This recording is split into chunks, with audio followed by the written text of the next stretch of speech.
Lecteur, lectrice, lectrice, bonjour, gracieuse Robert en ligne, l'autrice hybride mi-auto-édité, mi-édité, pour te faire lire et pas que ces livres. Donc dans cette chronique, je vais te parler du livre que j'ai lu en te développant différentes parties avec le sujet de l'œuvre, les problématiques, mon avis sur l'œuvre, les thématiques, mon personnage préféré et à qui je recommande ce type de livre. Donc si tu aimes cette vidéo, n'hésite pas, tu la likes, tu peux aussi t'abonner à la chaîne et la partager. Je te remercie de ton écoute et je te dis à tout de suite pour la suite. Lecteur, lectrice, lectrice, bonjour, gracieuse Robert en ligne, l'autrice hybride, pour te faire lire et pas que ces livres. Donc aujourd'hui, je vais réaliser la chronique de Astérix, les situations latines expliquées. Oui, parce que en février 2023, nous parlons beaucoup de Astérix et de l'Empire du Milieu. Comment dire, je n'ai pas vu le film, je ne sais pas si je le verrai, mais en tout cas, je suis une grande fan d'Astérix devant l'Éternel, et donc j'ai reçu ce petit bouquin savoureux aux éditions EPA, qui reprend toutes les citations latines des différents albums. Alors, à ce jour, je les ai tous, parce que bien sûr, j'ai acheté le dernier en date, c'est pas Astérix chez les Pictes, c'est un autre encore, que j'ai lu aussi, dévoré bien sûr. Et là, c'est vrai que ce qui est très sympa, c'est que la citation donc explique le sens latin et en même temps il parle de il explique un peu le sens de le petit plus, hein, parce qu'il y a un légionnaire romain qui s'appelle Petit Plus qui explique le sens plus profond de la citation. Alors que dire d'autre à ce propos? Je cherche Dulce et decorum est pro patria mori. Il est doux et beau de mourir pour la patrie. Et voilà, donc par exemple, nous avons c'est quel album celui-là?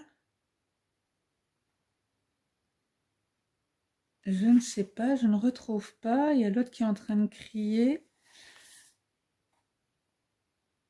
C'est quand on envoie le légionnaire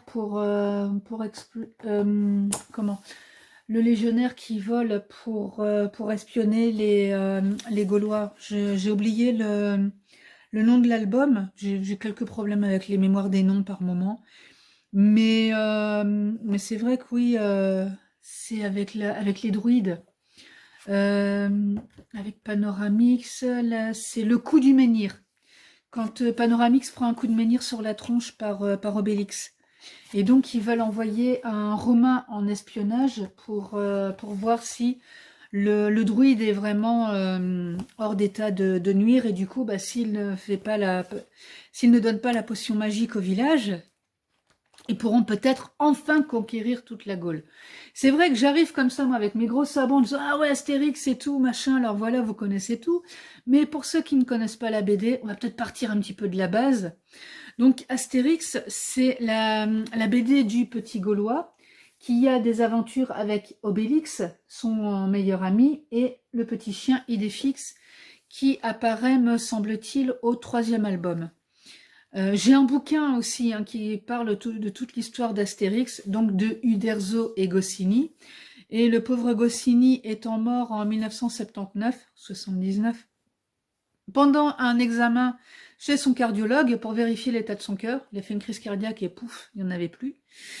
Il y a quelques albums qui ont été réalisés par Uderzo tout seul. Et dernièrement, pour les 3 derniers albums, ils ont été écrits et dessinés par d'autres personnes, dont bien sûr j'ai oublié le nom. Et bien sûr, je n'ai pas pris un des albums pour en parler, donc nous allons faire une petite pause. Je vais aller chercher tout ça, et comme ça je vais aller arrêter de parler dans le vide. Voilà, donc je disais que c'est les BD qui sont faites par les nouveaux auteurs. Le texte est de Jean-Yves Ferry et Didier Conrad. J'avais lu un ou deux articles où Didier Conrad notamment disait que c'était assez compliqué de dessiner dans le style de Uderzo parce qu'il y a énormément de détails dans ses dessins, enfin dans ses images.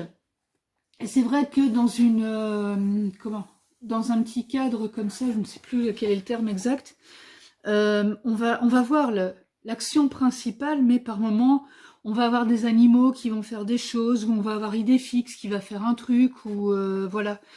Alors qu'on a aussi l'action principale avec les personnages qui sont dans je crois que c'est une bulle, mais je ne veux pas dire de bêtises. Et donc, comme je disais, ce sera l'occasion d'une autre rubrique, Astérix de A à Z. Donc, là, voilà, il y a énormément de choses à dire aussi, par rapport à sa naissance, par rapport au graphisme, par rapport à Goscinny. Ce brave Goscinny qui nous a aussi offert le petit Nicolas, Papa. Il y a aussi Spirou, mais je veux pas dire de bêtises, j'essaye en tout cas. Et comme je disais, donc nous avons voilà. Toute la Gaule est occupée, non parce qu'il y a un petit village qui résiste encore et toujours à l'envahisseur, qui est entouré de 4 garnisons romaines, Aquarium, Babaorum, Laudanum et Petit Bonhomme. Et nous avons les personnages principaux, donc Astérix, Obélix, avec Idéfix, Panoramix, le druide, qui leur prépare qui est le druide vénérable du village, qui cueille le gui et prépare les potions magiques. Sa plus grande réussite est la potion qui donne une force surhumaine au consommateur. Mais Panoramix a d'autres recettes en réserve. D'ailleurs, Obélix, qui a une force surhumaine, est tombé dans la marmite de potions magiques quand il était petit, et depuis, les effets sont permanents chez lui. Et il est accompagné de Idéfix, le seul chien écologiste connu qui hurle de désespoir quand on abat un arbre. Et après, nous avons l'inénarrable Assurance Tourix et Abracoursix, le chef du village. Il y a d'autres personnages qui sont assez, qui sont bien emblématiques. On a le poissonnier, il n'est pas frais mon poisson, ordre alphabétix. On a cet automatix, le forgeron, qui ne s'entend pas avec le poissonnier, c'est son voisin, donc il y en a un qui se plaint que les poissons sentent mauvais, et bien sûr il n'en mange pas, parce que dans Astérix, les Gaulois mangent des sangliers, surtout Obélix qui adore les sangliers. Voilà, ça c'est pour la petite histoire. Et donc, étant donné qu'ils sont entourés de 4 garnisons romaines, on va revenir quand même à mon bouquin de base, parce que là, j'ai trouvé quand même le moyen de présenter 3 livres sur une seule chronique. Eh bien, nous avons donc nos chers Romains qui, régulièrement, vont dire des citations, des paroles latines. Et par exemple, Alea jacta est, qu'on peut encore utiliser aussi, parce que apparemment c'est aussi une phrase historique de Jules César. Et là, par exemple, elle apparaît dans Astérix chez les Belges. Et triple patte, dixit, aléa signifie jeu de dés en latin. En bon français, le mot aléa est synonyme de hasard, les aléas de la vie. Il a donné l'adjectif aléatoire, soumis au hasard, et ce n'en est pas un. Et puis nous avons donc triple patte, qui est... Celui-là, je l'ai déjà montré. Ah bah non. Triple patte, donc, qui est là, qui est un pirate. Alors, eux font partie du bateau de pirates malchanceux qui, dès qu'ils croisent les Gaulois, se retrouvent dans la mer. Alors, quand ils ont de la chance, ils se retrouvent sur le petit radeau de secours. Et quand ils n'en ont pas, ils se retrouvent carrément comme ça, voilà, sur une planche. Et puis, c'est tout. Et donc, Triple Patte parle toujours avec des citations latines. Comme par exemple ici, celle-là je trouve qu'elle est pas mal aussi, Sursum corda, peut-être, mais surtout ite missa est. La messe est dite. Voilà, alors sur sum corda, c'est au cœur. Voilà, et par exemple là, il me faut un volontaire. C'est comment? Ça, c'est le tout premier Astérix. C'est l'album Astérix le Gaulois.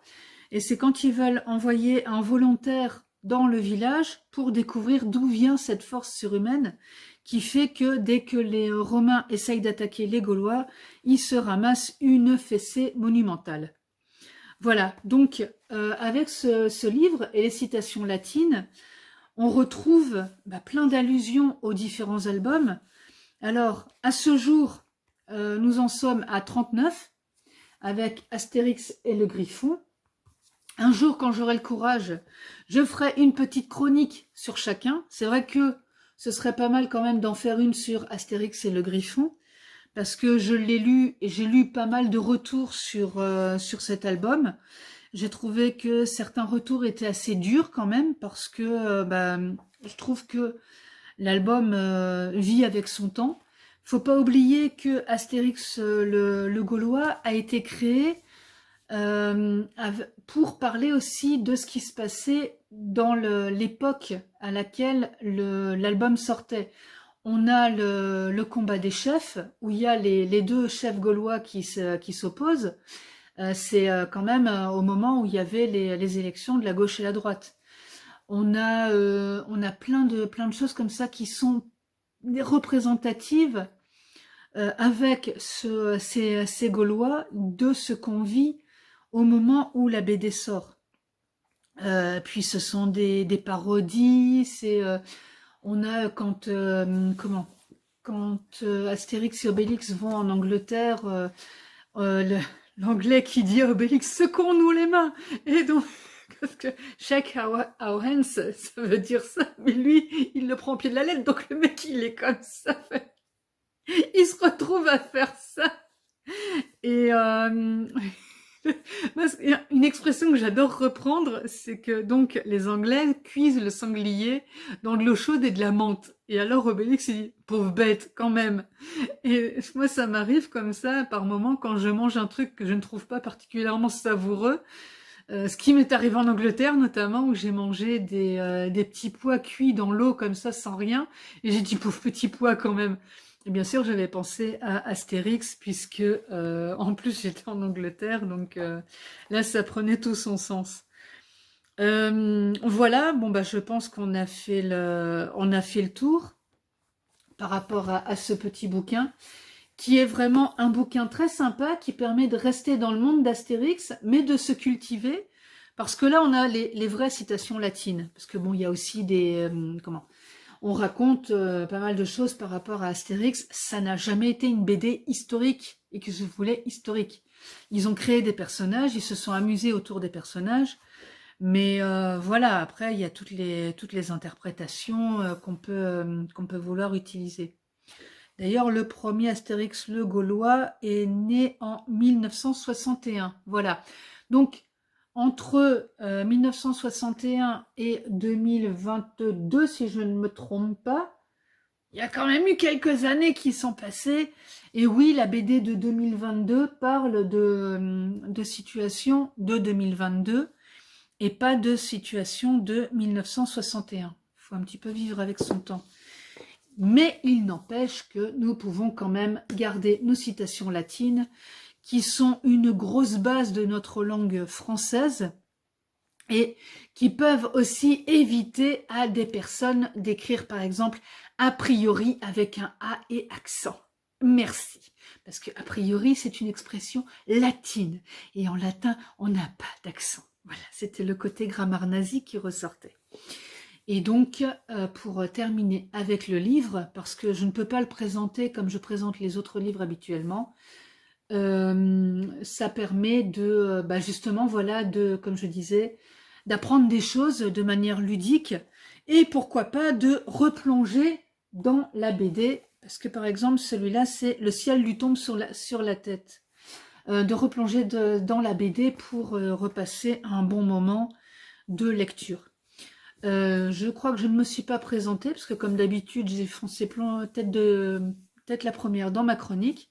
Donc moi, c'est Gracieuse Robert, je suis autrice hybride, mi-auto-éditée, mi-éditée, comme je disais. Et je te propose aussi des chroniques. Donc si tu veux que je réalise une chronique de ton livre selon un cadre précis, hein. Normalement j'ai un cadre, mais là c'était un peu plus compliqué parce que d'habitude je chronique des romans, je ne chronique pas ce genre de livre. Mais voilà, ça montre aussi que je suis ouverte un peu à tout type de livres et que bah, j'aime parler de tout type de livres tant que ça apporte quelque chose. C'est toujours intéressant de le promouvoir. Et donc, je peux te réaliser une chronique écrite, une chronique vidéo comme pour celui-ci, ou même carrément une interview d'auteur. Voilà, donc si tu es intéressé par mes services, tu peux me contacter pour que nous puissions discuter un petit peu de ce que je peux te proposer et si tu vas être intéressé. En attendant, moi je te dis à bientôt pour d'autres retours de lecture, d'autres chroniques ou d'autres rubriques, enfin d'autres vidéos sur ma chaîne.